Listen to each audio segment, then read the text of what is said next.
I think it's worthwhile looking at the comments of a certain Dominique de Villepin. I don't know if anyone remembers him.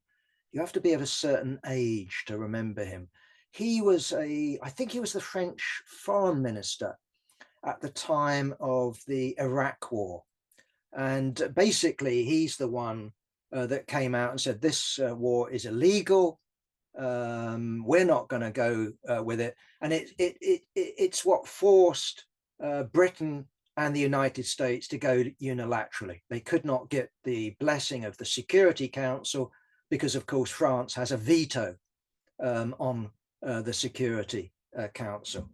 And it was Dominique that made that speech. And anyway, he's no longer foreign minister.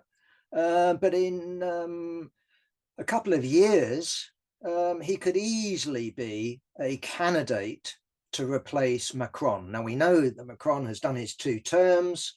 Just like in the United States, there's a 2-term limit. He can go, I don't know what the term, I think it's a 5-year term in France. He can go 5 years after that. He's young enough to do that. Either way, he cannot stand in 2027. We know who the candidate, we suspect who the candidate of the right will be. It will be Marine Le Pen. We'd expect a candidate of the left, the Popular Front, Mélenchon. But who's the candidate, the chosen heir of Macron? I don't know of one. On the other hand, Dominique de Villepin could be, and that's what he's trying to put himself forward as. He's going to be the champion of liberal democracy. And he's saying that nowadays we don't just have illiberal regimes in Beijing and Moscow, we have an illiberal regime in Washington, D.C. And Europe needs to get its act together, and we need to use this crisis in US-European relations to move our project forward. And he's talking about European defense, European arms industry, European army, and one would presume some sort of push towards European unification. I'm not holding my breath, certainly not with the EU. The EU is designed specifically not to do anything. Any country in the EU can exercise a veto, and we know who the candidates for veto will be. Slovenia, but crucially, most outstandingly, Hungary at the moment. But if you didn't have Hungary, quite frankly, you could buy yourself an equivalent. Malta, Cyprus, they're easy to find. So who knows? Who knows what will happen? I've heard the argument, and I'm not convinced by it. On the other hand, I wouldn't want to discount it, that Trump actually even has a bigger a strategic plan. I know that people say that he lacks intelligence. I'm not convinced on that. He'll certainly have thinkers around him that are capable of strategic thinking. Yes, he's mercurial. He can change. He can sack people left, right, and center. On the other hand, he is thinking, how do I make America great again, and how do I make it greater?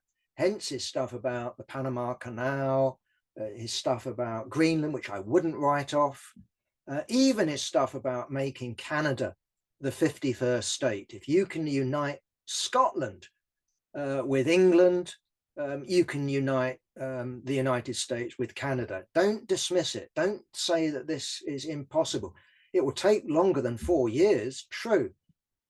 Nonetheless, okay, so what Trump has in mind is precisely really skewering Putin and Russia. And what he's after is actually NATO frontline troops. This is really part of his plan, paid for by Europe on the borders of Russia, not just in a little bit of the Baltics and Finland up there, but right along to the heart of Russia. Let's have NATO troops there and arm the new Ukraine as a bigger version of Israel. So we'll have NATO troops.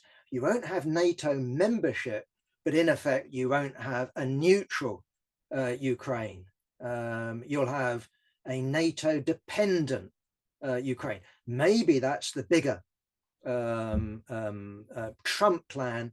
And under those conditions, when the FSB look at the deal, if it's a huge if, that Putin signs up to, they say you've signed up to a disaster, and they get rid of him, and Russia falls to pieces, and who the hell knows what happens after that. We don't know, but there could be the possibility that Trump is thinking even bigger, as I said, than that. So radically subordinate Europe, yeah, I think that's on the cards.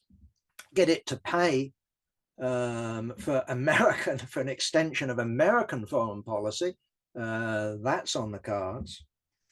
And maybe then even pull a fast one on Putin while praising him at the same time.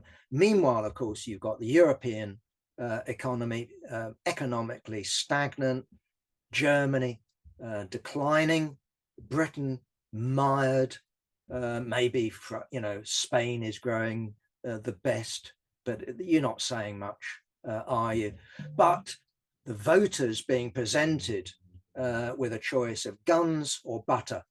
And what's remarkable at the moment is the consensus that they've constructed with politicians, at least. We haven't got voters yet, but going for the guns. So I found it interesting that the Liberal Democrats here in Britain are actually saying we need more. We need more arms. We need Keir Starmer going fast. Look at Annalisa Dobbs when she resigned. She said it's really, and I can understand it from her point of view. What's the point of being foreign aid minister when you've got no foreign aid to dish out? You know, I mean, a good slice of her budget is already spent in Britain on asylum seekers. So she's basically minister of nothing. Okay, so she resigns in protest. I understand why. But she says, I accept the need to spend more. I accept Keir Starmer's cuts, but it shouldn't be here. So what are you going to cut? Pensioners? What are you going to cut? Unemployment benefit?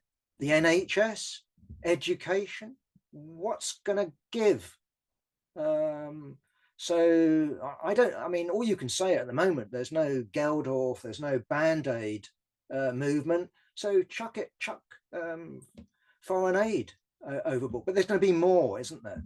That's not going to be enough for 2.5%, 3% more. So this is the future in Europe.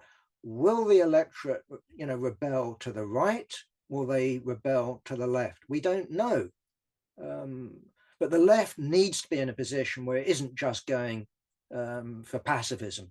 It isn't just saying, that what we want is capitalism, nice and cuddly. Capitalism has an innate tendency towards war. And that's where we're at the moment. And we're getting closer to war, in my view, than we are going away from it, in spite of Trump's rhetoric.